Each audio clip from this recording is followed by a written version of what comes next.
তোমার আল্লাহ তোমাকে 60, 80, 90, 100 বছর দিয়েছে। এই ইনসান একটু হুশ কর রে, এই আশরাফুল মখলুক ইনসান একটু হুশ করো। এত লম্বা হায়াত দিয়ে ছোট্ট ছোট্ট 3টা প্রশ্ন, আর তার উত্তরও আল্লাহ জানিয়ে দিয়েছে নবীকে।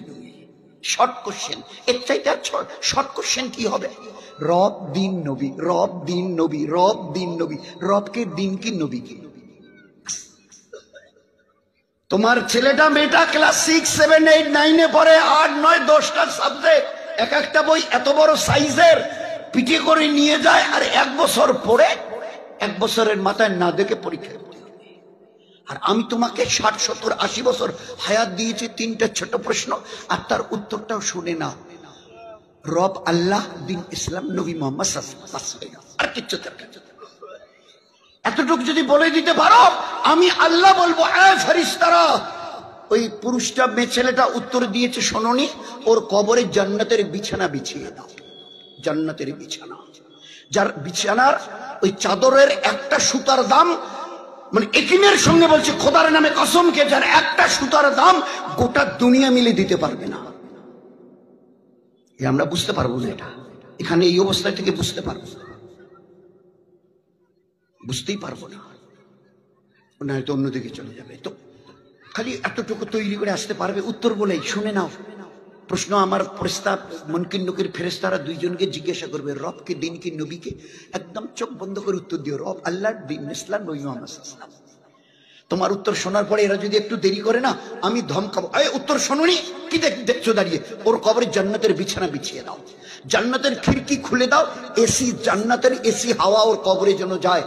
দুনিয়াতে থাকা অবস্থায় এই পুরুষটা, এই মেয়ে ছেলেটা আমার ইবাদত, রোজা, তেলাওয়াত, এটা ওটার জন্য একটু কষ্ট করে এসছে, এবারে কবরে ভালো করে ঘুমটা পাড়িয়ে নেবে, মিষ্টি ঘুম। জান্নাতের এসি খুলে দাও, ভালো করে কবরে ঘুমা, বিছানা জান্নাতের বিছিয়ে দাও, ঘুম পুরো করাবে আল্লাহ কবরে। কিয়ামত যখন হবে, কোটি কোটি বছর পার হয়ে যাবে, এর মধ্যে ফেরেশতা এসে ডাকবে, চলুন কিয়ামত। হ্যাঁ, কি বললে? ওই পুরুষ ওই মেয়ে ছেলেটা কি বললে? লক্ষ লক্ষ বছর নাকি কবরে থাকতে হবে? আরে তো এই একটু আগে তো কবরে এলাম। না না, এর মধ্যে কোটি কোটি বছর চলে গেছে, আল্লাহ বুঝতেই দেয়নি, এত শান্তিতে নিন পাড়িয়েছে না, বুঝতেই দেয়নি। কিয়ামত কায়েম হয়েছে, চলেন। ওই দেখেন, তাকিয়ে দেখেন, সাদা উট, পাখা লাগানো, হাওয়াই জাহাজের মতো উড়ে যায়। আপনি বসুন। এবারে তাদেরকে, বরকে যেভাবে সাজিয়ে, মেয়েটাকে বিবাহের দিন যেভাবে সাজিয়ে নিয়ে যাওয়া হয়, ওই দিন কবর থেকে ওইভাবে সাজিয়ে উটের পিঠে বসিয়ে পাই করে হাওয়াই জাহাজের মতো নিয়ে আরশে কিয়ামতের মাঠে নামিয়ে দেবে। কোথায়? আল্লাহ পাকের আরশ, যেখানে সিংহাসন, আল্লাহ যেখানে আছেন তার ছায়ায় বসিয়ে দেবে। এমন জায়গায় গিয়ে নামিয়ে দেবে, দেখবে দস্তরখান লাগানো আছে, একদম দস্তরখান রেডি। তাম দুনিয়ার জাররাতের রুটি আর মাছের কলিজার কাবাব, মাছের কলিজার দিয়ে কাবাব তৈরি করা হবে।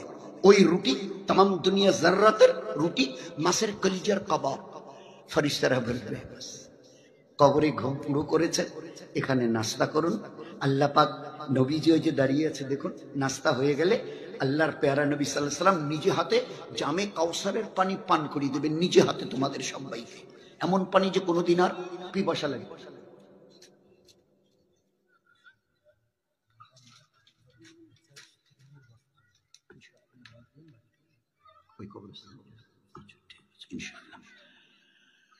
তো এবারে মাছের কলিজার কাবাব দিয়ে আল্লাহর আরশের ছায়া বসিয়ে আল্লাহ আমাদের নাস্তা করাবেন।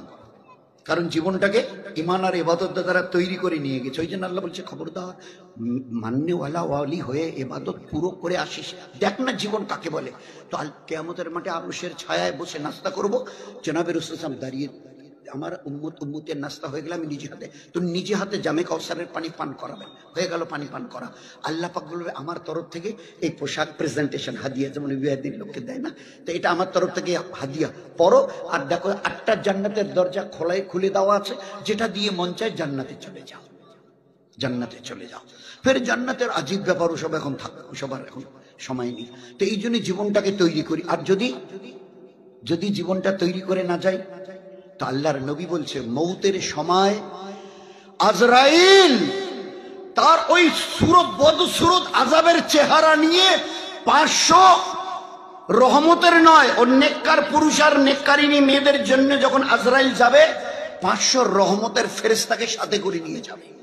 হাতে গুলদস্তা থাকবে, আর সেই গুলদস্তার এক একটা ফুলের আজীব আজীব রং, তার আজীব আজীব সেন্ট, খুশবু, এগুলো তার সামনে ধরা হবে।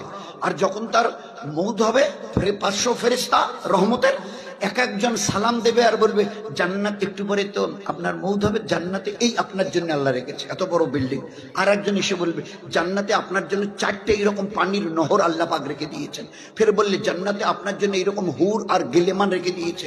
500 জন রহমতের ফেরেশতা এক একটা করে নতুন নতুন খবর শোনাবে, আর যত শুনবে দিল তত খুশিতে বাগ হবে। আর খবর শোনানো শেষ হয়নি, এতগুলো আমার ব্যবস্থা, আমার জন্য ব্যবস্থা জান্নাতে। আজরাইল, ভাই আজরাইল একটু জলদি করো না, একটু জলদি করে না, ওই জায়গায় পৌঁছে দাও না, এই নাপাক দুনিয়াতে আর ভালো লাগছে না। কি জীবন হবে তোমার, চিন্তা করো তো, চিন্তা করো। এইবার তোমার যখন মৌত হবে, লোকগুলো তো গোসল দেয় আমাদের পুরুষদের মেয়েদের, তো এরা ধরে কাত করার আগে ফেরেশতা, আল্লাহ ফেরেশতাকে দিয়ে কাত করে ধরাবে। জামে কাউসারের পানি, এরা দুনিয়ার পানি ঢালার আগে জামে কাউসারের পানি আল্লাহ পাক ফেরেশতাকে দিয়ে আমার গোসল করিয়ে দেবে। এরা এই কয়েক টাকা মিটারের কাপড় পরানোর আগে জান্নাতি কাপড় দিয়ে আল্লাহ আমাদেরকে কাপড় পরিয়ে দিবেন ফেরেশতাকে। এবারে জানাজা খাটিয়ায় তোলে কবরস্থান, আল্লাহর নবী, দয়ার নবী বলছেন 50,000 ফেরেশতাকে নিয়ে জিবরাইল আলাইহিস সালাম দুই দিকে কাতার দিয়ে দাঁড়িয়ে থাকবে তার ইস্তেকবালের জন্য। 50,000 ফেরেশতা রাস্তার দুই দিকে তার বাড়ি থেকে কবরস্থান পর্যন্ত। সত্যি যদি জীবনটাকে একটু বুঝতে পারতাম, কোন দিন কার ডাক আসবে পড়ে যাবে। আর যদি নাফরমানি করে কাটাই, তো আজরাইল তার আযাবের ফেরেশতার 500 আযাবের ফেরেশতা নিয়ে আসবে। এক একজন ফেরেশতা এক একটা আযাবের কথা শোনাবে। সাপ এতগুলো অপেক্ষা করছে, খালি একটু ওপারে যাও, ফের দেখো এতগুলো সব একসঙ্গে। জাহান্নামের এইরকম আগুন, ফেরেশতারা এইরকম লাঠি, ফেরেশতারা এইরকম গরম পানি, জাহান্নামীদের পচা রক্ত মিশ্রিত পুঁজ তোমাকে খাওয়াবার জন্য জাহান্নামে গরম করে, জাহান্নামের এইরকম একটা লোহার শিকল গরম করে লাল টকটকা মুখ দিয়ে ঢুকে পায়খানার রাস্তায় দিয়ে বার করে তোমাকে।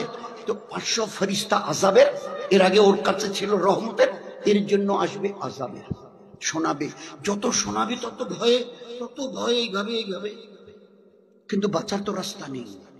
যখন 500 আযাবের খবর শোনানো হবে, তারপরে ফের কবরে যখন নামানো হবে, ফেরেশতা মুনকির নকির, রব দিন ইসলাম, নবীকে রবকে, নবীকে দিন কি, লা আদরি। নামাজ নেই, তেলাওয়াত নেই, সকাল বিকাল তসবিহ নেই। আমরা পুরুষ এবং মেয়েরা পর্দা নেই, আমাদেরও পর্দা। এ কথা নয় যে আমাদের পর্দা নেই, আমাদেরও পর্দা। একটা অপরিচিত মেয়ে, গায়ের মাহারম, তার দিকে যদি চোখ পড়ে, কি একবার পড়ার পরে দ্বিতীয়বারে দেখা যাবে? তো এ ভাই দেখা যাবে? আমাদের মহাসাবরা কি বলেন, দেখা যাবে? একবারের পরে দ্বিতীয়বার যদি দেখো তো গোনাহ। একবার চোখ পড়ার পরে চোখকে সরিয়ে নাও, চোখকে পর্দা করো, পর্দা করো। ফের ওই দোয়াটা পড়ে নাও, হে আল্লাহ, এই নেশায়ের এই ফিতনা থেকে আমাকে হেফাজত করো, আমি যেন, কারণ শয়তান আর নফস আছে। তো এইবারেও এসব কিচ্ছু করেনি। কি আমরা পুরুষরা কি মেয়েরা?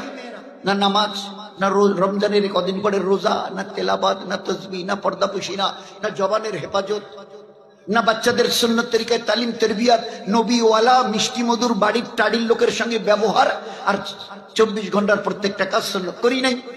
এবারে উত্তর কি দিবে? নবীজি বলেছেন, ও উত্তর দেবে লা আদরি, জানি না। রবকে, দিন কি, নবীকে জানি না। আল্লাহ বল, এ ফেরেশতারা উত্তর শোনুনি, কি দাঁড়িয়ে দেখছো? ওর কবরের 90 থেকে 99টা বিষাক্ত আজদাহা ওর কবরে পাঠিয়ে দাও। ওর কবরে জাহান্নামের আগুন জ্বালিয়ে দাও।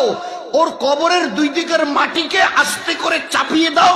বুকের এই দিকের হাড় যেন আর এক দিকের, আল্লাহর নবী আঙ্গুল হাত মোবারক দিয়ে সাহাবাদের এইভাবে দেখিয়ে দিয়েছে, এই দিকের বুকের হাড়গুলো আর এক দিকের হাড়ের সঙ্গে এইভাবে। আমি কত সহজে বলছি, আপনারা কত সহজে শুনছেন। একবার ঠান্ডা মাথায় চোখ বন্ধ করে চিন্তা করুন তো, ওই কবর থেকে পালাবার উপায় আছে? 90 থেকে 99টা বিষাক্ত সাপ। আর এই সাপগুলো এসেই প্রথম জিজ্ঞাসা করবে, আল্লাহর নবীর হাদিস, এই পুরুষ, এই মেয়ে ছেলে নূরজাহান ফজর পড়েছিলে? জিজ্ঞাসা করবে, হাদিসের খবর। এই সাপগুলো, ফজর পড়েছিস? না। একসঙ্গে 90টা সাপ ঠকাবে, বিষের জ্বালায় ছটফট করতে করতে 70 হাত মাটির নিচে তলিয়ে যাবে। 70 হাত। জোহরের সময় নখ দিয়ে টেনে তুলবে, জিজ্ঞাসা করবে জোহর পড়েছ? না। আবার একসঙ্গে ঠকাবে, বিষের জ্বালায় অস্থির হয়ে ছটফট করতে করতে 70 হাত। আচ্ছা আমাকে বোঝান তো, গোটা দুনিয়াতে যত বিষাক্ত সাপ আছে, গোমা, ডারাই, ওইসব সমস্ত দুনিয়ার বিষাক্ত সাপ একটা লোককে যদি ঠকায়, বিষের জ্বালায় যত ছটফট করুক, 1 ইঞ্চি মাটির নিচে তলাবে ভাই। খুব চিন্তা করেন ওই দিন আমার পরিণতি কি হবে। ফের আসরে ফের জিজ্ঞাসা করবে, বলবে না পড়িনি, ফের ঠকাবে, ফের 70 হাত, ফের মাগরিবে, ফের দিনে কতবার ভাই, দিনে কতবার ঠকাবে? 5 বার। আর এইভাবে প্রতিদিন যদি 5 বার করে ঠকায় আর কিয়ামত পর্যন্ত যদি ঠকায়, ও ঈমানওয়ালা, ও ঈমানওয়ালি, তোমার দিলকে জিজ্ঞাসা করো তোমার পরিণতি কি হবে।